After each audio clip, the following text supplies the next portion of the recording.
Hello, everyone. Hello, everyone. It's your favorite real estate broker, Courtney, here with another episode of today's podcast. And guys, I just want to start off today with gratitude. I am feeling so much gratitude for this season of life, and I hope you are too. Now, let me tell you, this has been a season, 2023 has been a season of really learning more about myself. And I will tell you right now, this season has not been perfect by any means.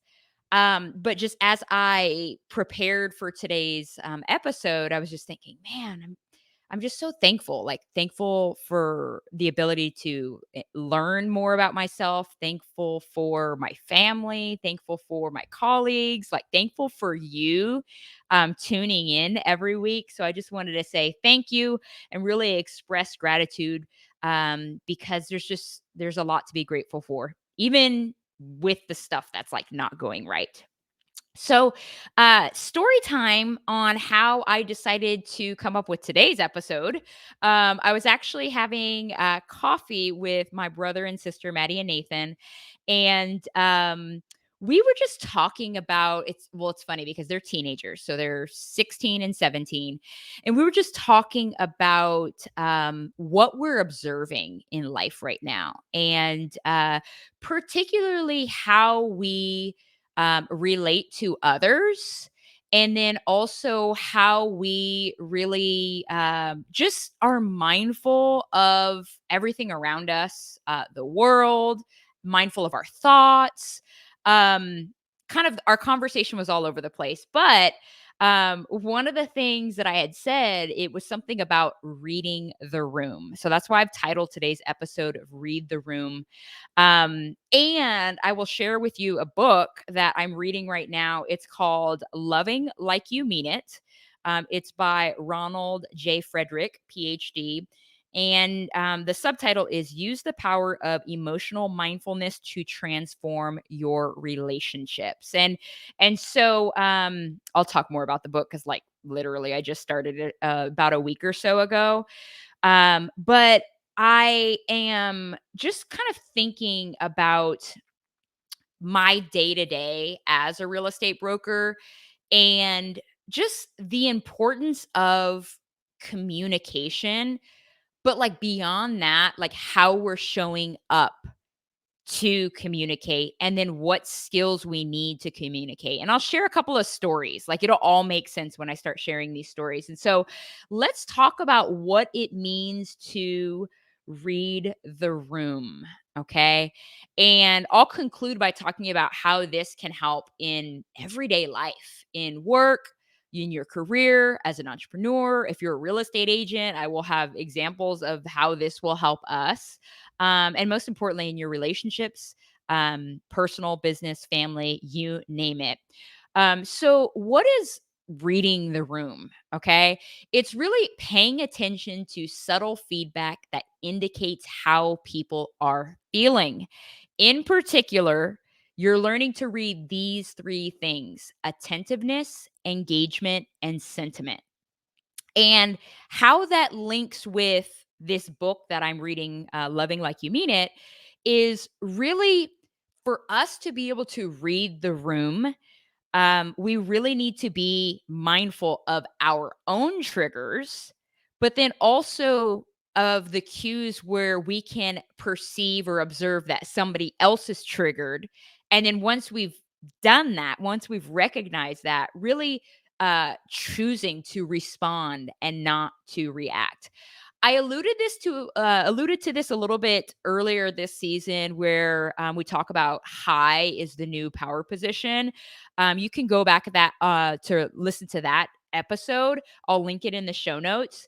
But really, I think about some of the experiences that I've had over the last couple of weeks, and I think to really sum it up, when we read the room, if we are mindful that everyone is literally fighting a battle, it really does help us truly respond, but then also be able to adjust in our interactions. Okay. So let me kind of tie it together and what comes to mind. So one of my brokers, who is actually not in Texas, was like, "Hey, I'm out on vacation. One of our agents is struggling. Um, can you help them?" And I'm like, "Absolutely. I haven't done real estate in your area, but I know, people skills and sales skills. And so let's see what your agent needs." And so what ended up happening is we're under contract selling their home, and the buyer's doing inspections and this, that, and the other. And the seller all of a sudden starts to freak out and says, "I don't want to sell my home." Now, if any of you guys are real estate professionals that are listening to this podcast, you know that in quite a few contracts, um, there typically isn't an out unless you build it in, where a seller basically gets to terminate the contract. A lot of the contracts are like unilateral terminations. Sometimes it's the buyer that has the ability to terminate. And so that's what makes my particular story a little bit challenging, because in looking at the contract, there's nothing that gives the seller the right to terminate. And so talk to our agent, and he's like, "Courtney, I don't know what to do. Can you help?" And I'm like, "Of course." So I call the seller, okay? And I just introduce myself and, "Hey, tell me about what's going on. I would love to help. I'm filling in for so and so who's out on vacation, but I would love to help." And she just like spits out everything. She says, "Courtney, I've got 6 kids. I'm under contract. I have no idea where we're going. School's about to start." Like, you name it. She just dumped it on the phone. And I said, "Oh my goodness." I said, "Girl," and you guys know me by now, like my personality starts coming out. I said, "Girl, I feel the anxiety coming through the phone." And so that was step 1. I acknowledged her anxiety. And I said, "So let me ask you this. Is it the fact that you don't know where you're going? Is that the thing that, is creating all of this anxiety?" And she says, "Yes." I said, "Because you have a great house. The house that we're selling, it's an awesome house." But she doesn't know where she's going, and I perceived that because I was, again, reading the room. I was taking into account her subtle cues, feeling this energy that she was releasing on the phone, and so then I go into probing. I said, "Well, you know what? Um, the fact that you're feeling all of these things are so normal." And I hear her take a really deep breath. I said, "You know what the beautiful thing is that the market is actually changing. And so, we're getting top dollar for your house. And in these 2 areas that you're looking in, particularly in Houston," because she was looking in Houston with one of my agents. Um, I said, "Particularly in Houston, we had kind of the first price drop that we've had in a long time. And so you really have an awesome opportunity to scoop up the deals." And so she goes, "Okay." So again, her anxiety keeps lowering. And I said, "And you know what's so fantastic is that when we find your next home, we can build in certain contingencies that would ensure that you sell your home first before you're obligated to buy this next home." Anxiety continues to reduce. And so at that point, I just paused because I knew, well, first of all, she was quiet, but I knew that I wanted to give her a moment to take everything that I'm saying in. And so she goes, "Okay, you know what, Courtney, this sounds good." She goes, "Well, let me ask you this. Um, should I still be looking in this state in addition to Houston?" I said, "Absolutely." I said, "Keep all of your options open. Keep looking." I said, "I'm going to have your agent in your primary state reach out to you." And I said, "I'm going to reach out to my Houston agent to fill her in, but also make sure that she follows up with you to give you the information that you need to make the most informed decision." Long story short, we ended that call. I sent her an email recap about next steps. And we're good, guys. Now, is it all said and done? No, we're still in the inspection contingency on her home in this other state, but she now has a plan and she now has options. And so that's what I really perceived just in my own experience. It's like sometimes when you don't really know what's next, the anxiety builds. And so I was able to kind of empathize and sympathize with her because, gosh, after all, in my own experience, I have felt that same way. And so it reminds me of something that Ebony said a couple of episodes ago. She talked about the Lush method, okay? And that's where she said everybody wants to be loved, understood, seen, and heard. So as I reflected on my conversation with this particular seller, she knew that I had her interest at heart, but she also knew that I understood her, I saw her, and I heard what her issue was. And so, if you are a salesperson listening to this could be a crucial thing that could totally transform your business and how you relate to your customers. Okay. Do I want to help that seller sell and buy? Absolutely. Like I'm in the business of selling homes. Okay. And I can do just that while still giving the client what they want and what they need. Okay. And so I share this to say to just not only empower you, but this is actually what I do day in and day out with my agents. I have countless stories like this. And I hope this story resonates with you because the next time you sense that somebody that you're talking to is triggered, maybe you sense your own trigger. That's an opportunity to read the room, to pause and kind of analyze things. And you know what? The more you do it, the less you have to think about it. The more it's split seconds, decisions, and observations. And I'm going to give you 5 tips, 5 ways that you can read the room. But at the end of the day, you guys, this piece of communication is so crucial. And you guys know this podcast is about real estate, business, entrepreneurship, life, and everything in between. And I hope that this helps you in every aspect of your life. I mean, agents, I just showed you how this will work for you. Entrepreneurs, as you're making connections and build rapport with possible customers, you're even networking.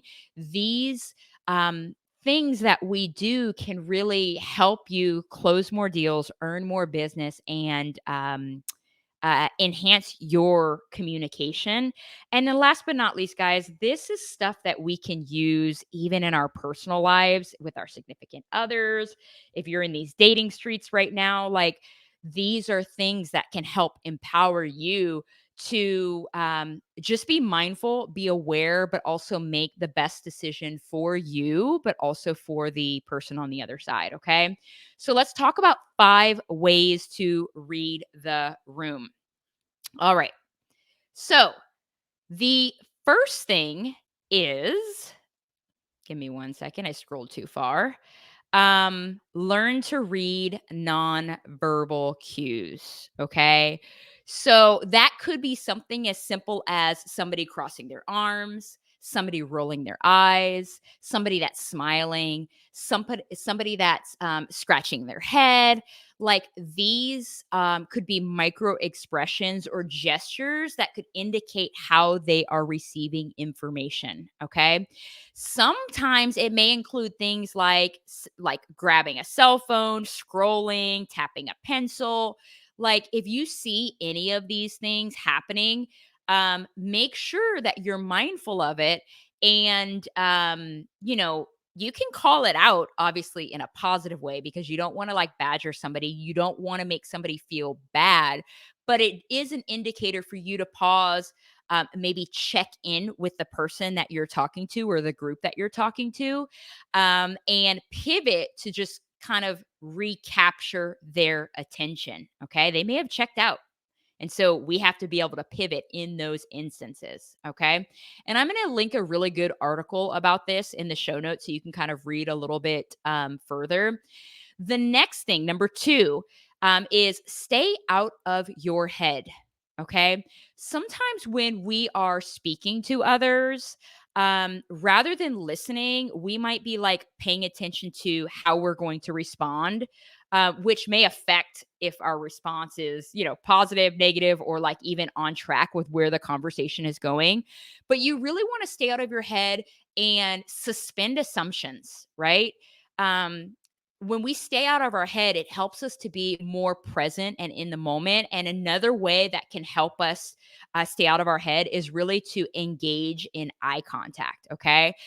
Whether you're talking to a big group or an individual that's in front of you, that eye contact piece can not only help you stay out of your head, but also help establish a connection and show how intentional you are about the conversation. Okay. Number three, practice reading between the lines. Like, I read between the lines when that customer just started spewing out like everything that she was worried about. Okay. And I was able to pick up, okay, you're concerned about not knowing what your next move is. Okay. Reading between the lines is a form of active listening. This is something that absolutely we should be practicing. And sometimes what we can do, and I kind of modeled this, is we can ask probing questions to help us read between the lines and help us to get to the root of maybe what the issue is, maybe what the primary concern is of the other person on the other side. Okay. The fourth thing we can do to read the room is ask for feedback. Like, don't wait until the conversation is over. Okay. You can check in with the individual that you're speaking to or with the audience that you're speaking to, just to make sure that you still have the room, just to make sure that you didn't lose them. Sometimes asking for feedback helps us clarify. Like, sometimes, you guys, I listen to my podcast and after I've recorded it and after I've published it, and then I start thinking, oh, I missed clarifying this detail. I don't want them to think that. And sometimes I'll go back and re record, not always. There was one piece of my last episode that I was like, I've been going back and forth, like, oh, should I clarify? Because I don't want you guys to take it the wrong way. And so asking for feedback, that's actually why I have this Q&A on the podcast, particularly in Spotify. But asking for feedback will help you read the room and help you adjust in your communication as needed. And then last but not least, number five, don't forget about the basic needs. I reminded you of what Ebony shared about Lush. People want to be loved, understood, seen, and heard. Okay. As you're communicating with somebody, be mindful of those things, right? That helps you establish a connection. But then also, when you're looking at these nonverbal cues, it does help you make some adjustments, or it does help you know when to make adjustments. Because if somebody is, their needs are not getting met, maybe they don't feel heard, we can usually pick that up with the eye roll or whatever the case may be. But those nonverbal cues will help redirect us so that if we perceive that somebody's basic needs are not being met, we can adjust. You guys, this year for me is about it's the year of intentionality. Okay. And so these episodes are really ways that we can become more intentional. And it really helps us in so many parts of our lives. So, with that being said, y'all, practice makes perfect. I am not an expert in this stuff, okay? But telling you about my experiences and how I navigate these things day in and day out really does help me be that much more mindful. And I hope it helps you to do the same. These are muscles that are being built, okay? And at the end of the day, everything that I'm sharing today really does have the capacity, if you exercise it, to strengthen your relationships, shows people that you care. And at the end of the day, it really helps us be of service to whoever we're communicating with. Okay. And, you know, it leads me to another rabbit hole, which we're not going to talk about today, but maybe in the future, just it helps us to monitor our heart posture, okay? Because if we are going into any communication focused on ourselves, focused on what we need and want, and not being mindful of how we can serve another person or a group, we may be missing some opportunities, right? Opportunities to bless others, but also to re-energize and ourselves. Okay. So I hope this is helpful, y'all. I have stories for days on reading the room and then misses when I failed to read the room. And so we can talk more about that later, but I hope this gives you just some nuggets that you can take into this week on reading the room, not being afraid to ask questions, ask for feedback, and really be mindful as you go and navigate this week. I hope this is helpful. I hope you have a fantastic week. Until next time, I'll see you on another episode of Millennial versus Machine. Thanks.